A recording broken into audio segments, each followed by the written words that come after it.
አዳነች አቤቤ ስትሞት አይቻለሁኝ። ከአንድ ከ15 ቀን ወደ አዳራሽ ስትገባ ራቁቷን አየዋት ከ15 ቀን በፊት። አሁን ደግሞ ስትሞት አየዋት። እባካችሁ አመፅ ህዳር 29 እንድታስነሱ ጠይቃለሁ። በፍቅር አምላክ ስም የብሔር ብሔረሰብ ቀን ነው ህዳር 29 የእኛም አመት በዓል ቀን ነው።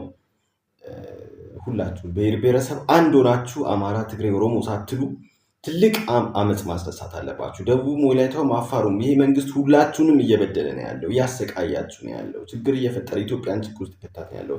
እንደ ኢትዮጵያ እንድትታገሉ ከብሔር አስተሳሰቦታችሁ መናፍስቶቹ መንፈሶቹ እንዲያግዟችሁ ጸልያለሁ። በእናንተ ላይ ሆን ድፍረት፣ አቅም፣ ጉልበት ስኬትን የሚሰጧችኋል፣ ድልን ያጎናጽፏችኋል። የዛሬቱ ጡጡ ላለው እውነት የዛሬቱ ጡጡ ለውጥ ታያላችሁ።